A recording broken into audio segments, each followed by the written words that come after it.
হরে কৃষ্ণ। রাধে রাধে বন্ধুরা, কেমন আছো? আশা করছি সকলেই খুব ভালো আছো। নয়নমণির সেবা চ্যানেলে সকলকে জানাই শুভেচ্ছা ও আন্তরিক ভালোবাসা। গোপাল সোনাকে কিন্তু অনেক আজকে সকাল সকাল তুলে দেওয়া হয়ে গেছে।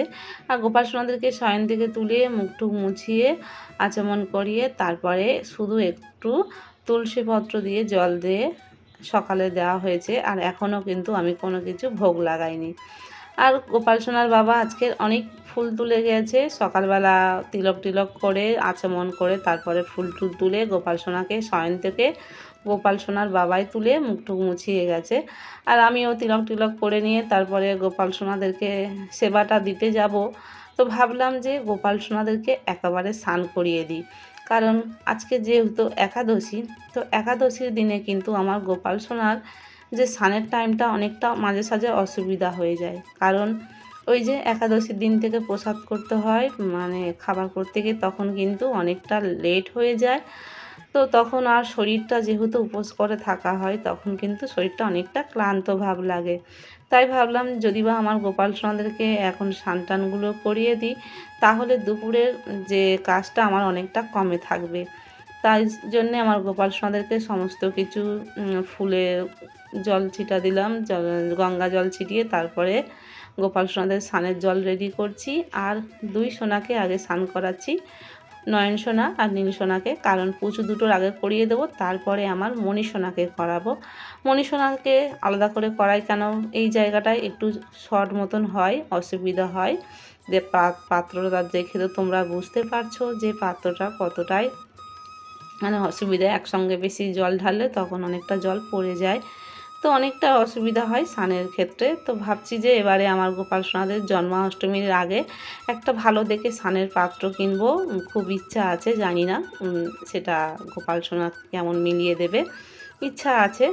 তো যাই হোক, তোমাদের সঙ্গে কিছু কথা তো অবশ্যই শেয়ার করব। আমার যেসব গোপাল সোনা সেবা করে যা যা উপলব্ধিগুলো হয়, তো সেগুলোই তোমাদেরকে বলবো। অনেক মানুষ আছে যারা নতুন গোপাল সেবা করছো বা গোপাল সেবা করতে চাইছো, তারা অনেক কিছু এখন জানে না। যখন আমরাও প্রথম প্রথম গোপাল সেবা করতাম, একদম নতুন যখন গোপালকে আনি, তখনও কিন্তু আমাদের অনেক কিছু জানা ছিল না। এখনও অনেক কিছু অজানা আছে, সেগুলো হয়তো গোপাল সোনা আমাদেরকে ধীরে ধীরে শিখিয়ে দেবে। তবে কিন্তু দেরি লাগবে, সব কিছু আমরা একদিনে বা দুদিনে শিখতে পারবো না। যত আমরা সেবা করব, ভগবানের ভক্তি আমরা যত বেশি করব, ততই আস্তে আস্তে ভগবান আমাদের সঠিক পথটা দেখাবে। তিনি আমাদের পথ কিন্তু সম্পূর্ণ ক্লিয়ার করে দেবে। তো আমি এই যে কয়েকদিন আগে মায়াপুরে গিয়েছিলাম রথযাত্রার সময়, তখন কিন্তু আমার গোপাল সোনাদেরকে রেখে গিয়েছিলাম। 3 গোপাল সোনাকে আমি কাউকে নিয়ে যাইনি। কেন নিয়ে যাইনি সেটা তোমাদেরকে বলছি, কারণ আমার গোপাল সোনারা সেখানে নিজের থেকেই যেতে চায়নি। আর আমার মনটাও জানতে পেরে গেছে যে ওখানে নিয়ে গেলে আমার গোপাল সোনাদের এবারে গেলে খুব কষ্ট হবে। কারণ সত্যি আমি ওখানে গিয়ে বুঝতে পেরেছি যে কতটাই মানে কষ্ট হতো আমার গোপাল সোনাদেরকে নিয়ে আসতে। নিয়ে আসলে জানি ওখানে প্রচণ্ড হারে ভিড়ভাড় হয়েছিল। আর গোপাল সোনারা পিসিমণির বাড়িতে কিন্তু খুব ভালোভাবে রিল্যাক্সে ছিল, খুব সুন্দরভাবে মানে ছিল। তো সেই জন্য আমার গোপাল সোনারা যেতে চায়নি, তাই আমি গোপাল সোনাদেরকে জোর করিনি। আর গোপাল সোনারা যদি বা যাওয়ার ওদের ইচ্ছা হতো, তো গোপাল সোনারা কিন্তু ঠিক সেখানে যেত। কারণ আমি যখন কোনো জায়গায় গোপাল সোনাদেরকে নিয়ে যাব না বলে ভাবি, তো কোনো না কোনো কারণেই কিন্তু ঠিক আমার মন ঘুরিয়ে দেয়, আমি সেখানেই গোপাল সোনাদেরকে নিয়ে যাই। তো এবারে কিন্তু সেটা উল্টো হয়েছে। গোপাল সোনাদেরকে প্রথম থেকে আমি ভাবছি যে নিয়ে যাব না, হয়তো আমার গোপাল সোনাদেরকে গেলে ওখানে খুব কষ্ট হবে। কারণ আমি গিয়ে তো সেখানে গিয়ে বুঝেছি, তাই সত্যি সেটাই তাই হলো। এবারে আসি তোমাদের কিছু কথা শেয়ার, মানে কিছু আমার যেগুলো আলাদা একটু মানে হলো, সেগুলো তোমাদেরকে বলবো। ওর গোপাল সোনা যেহেতু ওর পিসিমণির কাছে ছিল, 3 গোপাল সোনা এই প্রথমবার ওর পিসিমণির কাছে একসঙ্গে 3 জনাই ছিল। অনেক সময় কি হয়, একজনকে হয়তো নিয়ে যায়, দুজনকে রেখে দিয়ে যায়। এবারে তো কাউকে নিয়ে যায়নি, তো 3 সোনা কিন্তু ওর পিসিমণির কাছে ছিল। আর রথের দিনে ওর পিসিমণি 3 জনকে নিয়ে বার হয়েছিল মেলা ঘোরাতে, রথের মেলা ঘোরাতে। তো 3 জনকে আর কি আর একসঙ্গে নিতে পারবে, তাই ছোট দুজনকে পিসিমণির ছেলে নিয়েছিল, মানে ওর দাদাভাই নিয়েছিল। আর মণিসোনাকে ওর পিসিমণি কোলে করে নিয়েছিল। আবার রথের মধ্যেও বসিয়ে রেখেছিল। তো প্রায় নাকি 1.5 ঘন্টা মতন বাইরে এদেরকে নিয়েছিল সোনাদেরকে। তো ওখান থেকে ফোন করে কিছু কথা বলে, তো বলল যে, যেটা বলল যে মণিসোনাকে কোলে করে নিয়ে নাকি মানে অতক্ষণ কোলে করে তো পিসিমণি এখনও ওরকমভাবে নেয় নাই বেশিক্ষণ। তো এই পিসিমণির কিন্তু হাতটা নাকি ফুলে গেছিলো, মানে কনুর কাছে যেখানে শিরা সেই শিরাটা নাকি ফুলে উঠেছিল। তো সত্যি বলতে এই রকম হয়। তো পরে ফোন করে বলেছিল যে মণিসোনাকে কোলে করে নিয়ে থাকায় একটু কষ্ট হয়েছে আর হাতের শিরাটা ফুলে গেছে। তো আমিও বুঝতে পেরে গেছি, কারণ যখন আমার মণিসোনাকে আমি নিয়ে বাইরে যাইটাই, তো বেশিক্ষণ যখন কোলে করে নিয়ে থাকি, হ্যাঁ যতক্ষণ নিয়ে থাকি ততক্ষণ কিছু বুঝতে পারি না, কিন্তু পরের দিনের থেকে কিন্তু প্রচণ্ড হারে হাত ব্যথা হয়ে থাকে।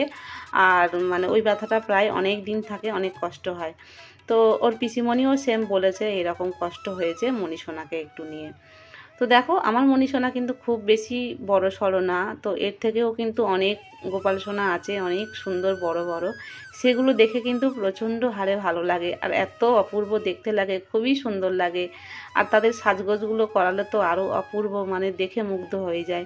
এত মনে হয় যেন সারাক্ষণ কোলে করে নিয়ে বসে থাকি, বা একদম একদম নিজের একটা সন্তান যেরকম, মানে ছোট্ট সোনা যেরকম, মানে 7-8 বছরের বাচ্চারা যেরকম হয় 5-6 বছরে, সেই রকম লাগে।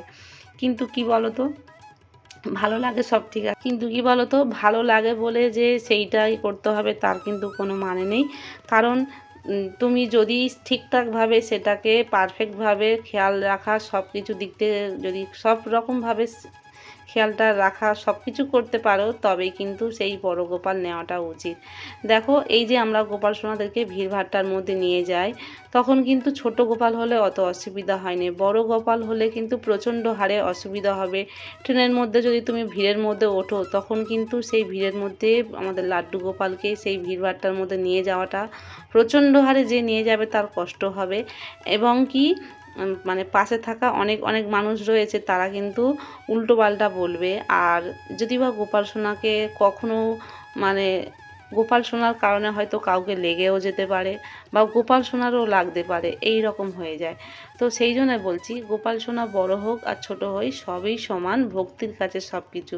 আমরা যদি একটা মাটির মূর্তিকেও যদি ভগবান বলে যদি সেখানে সেবা করি, রোজ যদি ফুল জল সেবা সব কিছু ঠিকঠাক দিই, সেই মাটিতেই আমরা ভগবানকে মানে ভক্তি সেখান থেকে আমরা কৃপা লাভ করতে পারবো। তাই তোমাদেরকে এটাই বলছি, যারা একদম নতুন গোপাল সোনাকে নিয়ে আসতে চাইছো তারা একটু ভেবেচিন্তে আনবে। আর বেশিরভাগ গোপাল সেবা যাদের ইচ্ছা হয়, দেখবো ছোট্ট বাচ্চাদের থেকে কিন্তু বিশেষ করে ইচ্ছা হয়। হয়তো অনেকে ক্লাস 7, 8, 9, 10-এ পড়ে বা কলেজ স্টুডেন্ট রয়েছে, তারা কিন্তু বেশিরভাগ গোপাল সেবা করতে ভালোবাসে, আমি দেখেছি। তবে কিন্তু তাদের কিন্তু বাড়িতে যখন নিয়ে আসে, তারা কিছুদিন সেবা করার পরে কিন্তু তাদের আর সময় হয়ে ওঠে না। কারণ এটা একদিন দুদিনের ব্যাপার না, এটা সারা জীবনের জন্যে। তাই তাদের কিন্তু অনেক পড়াশোনা করতে হয়, অনেক ব্যস্ততার মধ্যে সারা দিনে তারা সময় ঠিক মতন পেয়ে ওঠে না, তখন কিন্তু সেই মানে সেবার এটা পড়ে যায় বাড়ির মায়েদের, মানে আমাদের মতন মায়েদের।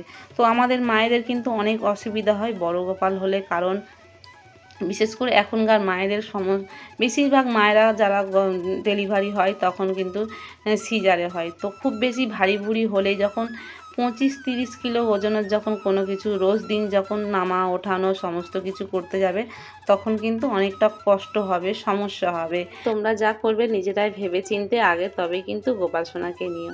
তো এই পর্যন্ত ভিডিওটি তোমাদের সঙ্গে শেয়ার করলাম, আমার যেটুকুনি বলা ছিল সেটুকুনি বললাম। তো তোমাদের কেমন লাগলো তোমরা কিন্তু অবশ্যই কমেন্ট করে জানিও।